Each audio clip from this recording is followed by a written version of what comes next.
Hello and welcome back to another video. This is the fourth part now of the space station restoration. Not a huge amount of progress this week, so this video might be quite a short one. I'll explain why that is in a second. But as you can see, I've only just really started putting the bottom of the playfield back on. All that's happened so far is the side rails have gone back on. So see there, the wooden side rails. I've rebuilt the I won't turn the playfield over. The top section of the pop bumpers, you can see the new wafers poking through there. And I've just finished putting all the P-clips back on, so all of these, you can see here, and just putting all the lamps, hot wiring back into place. So just screwing all the lamp sockets that I'd undone to make access a bit easier. They're all back in place now. So the next job is to I'll probably put the switch harness back on, so you can see I've got the two harnesses on the board still from when I took them off, so in the same sort of position as they came off the game. So the green one's next. We'll transfer that onto the game and then start bolting all the switches back down, and then finally we'll do the solenoid and flasher one because that's got a little bit more work on it. So there's things to resolder and put back on.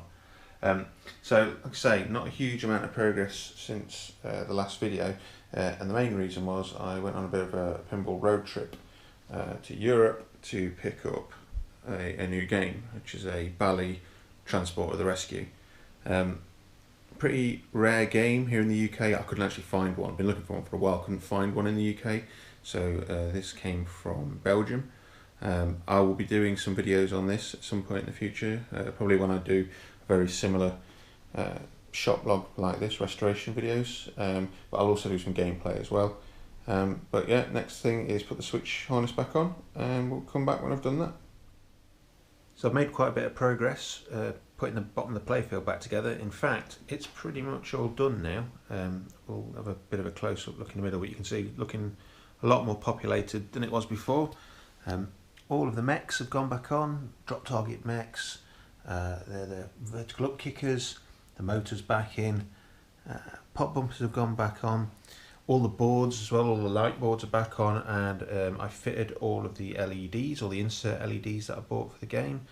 You can see single drop target mech there.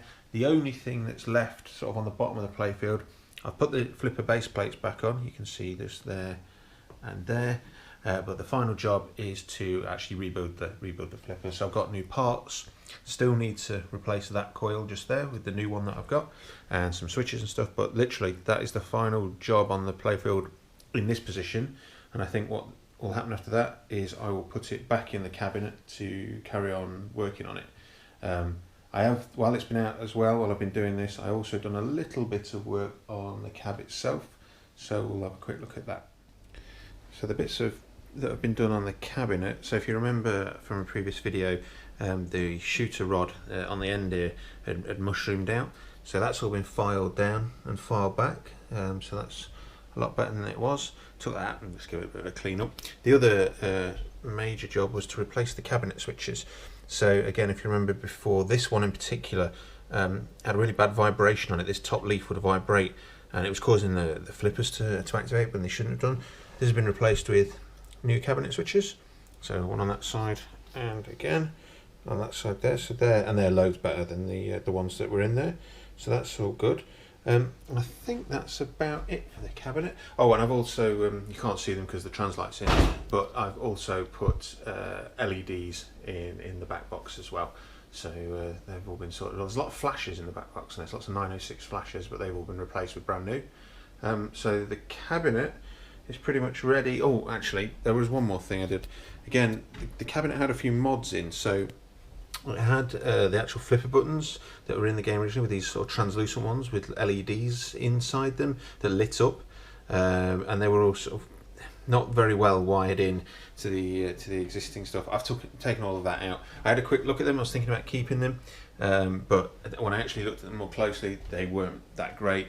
So I've just replaced them with some brand new normal red flipper buttons, and also the start button, if you remember, it's not the right start button. I'm looking for a System 11 start button. Now I've got the white in a bit, but the actual bracket I'm missing at the moment. So I'm going to leave this green button in, but again, it had been sort of hack wired in with something to light it up. I've stripped all that out. I'm going to be replacing it back to a proper System 11 start button anyway, so there's no point in leaving that wiring in. So yeah, cabinet's ready to go. Like I say, I just need to finish building out the flippers, and then we can put the playfield back in, and we're almost on the home stretch, which will be repopulating the top side of the playfield. Hopefully we'll be playing this game soon. I think that's going to be it for this video. Like I said, there's not been a huge amount of progress, mainly because of the trip to pick up the transport, the rescue, and I'm on holiday next week as well, so there won't be too much progress next week. But on the next video when we come back, it'll be rebuilding the top side of the playfield, and then hopefully turning it on and testing the various bits and pieces, make sure I put it back together okay. So thanks very much for watching, and I'll see you at the next video.